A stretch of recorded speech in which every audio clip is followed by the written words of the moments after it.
With the market heating up again, it's time to have a talk.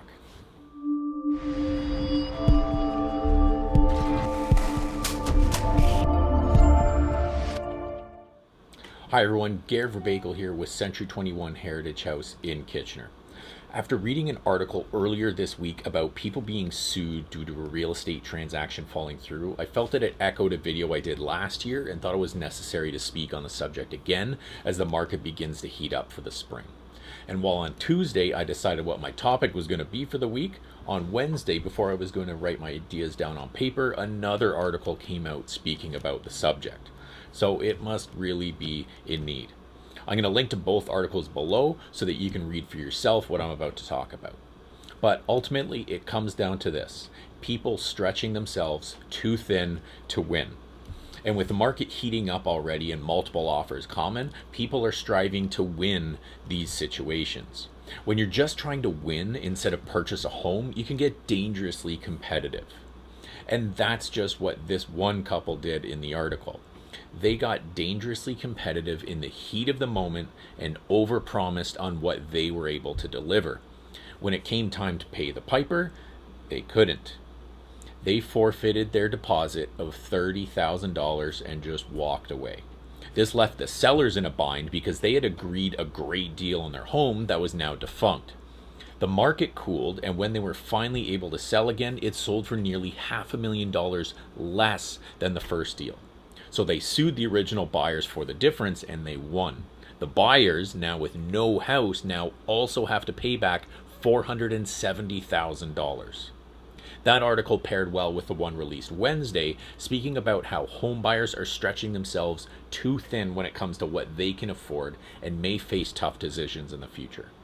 Where the previous rule of thumb was that shelter costs did not exceed 30% of your income, many Canadians are paying way more than that. The fear is that if interest rates continue to rise, then homeowners may be required to do one of two things. One, cut your regular spending, or two, sell your home. It's an awful situation for one to be in, but may become more common as rates increase. Now, luckily, rates didn't increase this week, but there's nothing saying they won't at the next opportunity. So after all of this, I want you to leave with two main points. One, just because the bank will give you that much money doesn't mean you need to use all of it.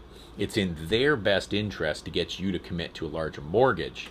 They'll see more of it back in interest. So decide on a price logically. Set a few milestones in the purchasing process so that you're looking for homes around this price, and if push came to shove, you can offer this price, but if you absolutely will not go above this price, no matter what. It prevents things from getting out of control during a bidding war.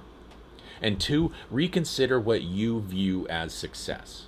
Most will dream of the single detached in the burbs that their parents may have had, but the likelihood of you getting that right out of the gate as a first-time home buyer just may not be possible. Semis, townhouses, or condos may be your first port of call as a home buyer. You're still building equity, so all is not lost. It just means that you have to delay that single detached home for a few years. Wouldn't you sooner be comfortable in your nice new home than to have a beautiful place you're worried about losing every 3 months when the interest rates are set to be announced? Now, I hope I wasn't too preachy this week, but I just wanted to make sure that you're secure in your decision making in the real estate market. You can lead a horse to water and all of that. So I can tell you all the pitfalls involved in a bidding war, but you need to know what you're comfortable taking on, as it's ultimately your decision. That's all for this week.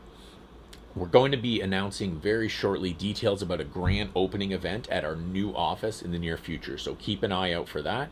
And additionally, I just completed a comprehensive training series for buyers, sellers, and even one for those trying to sell for themselves.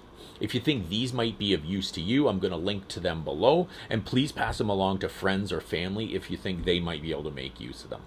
More education can never hurt in this market.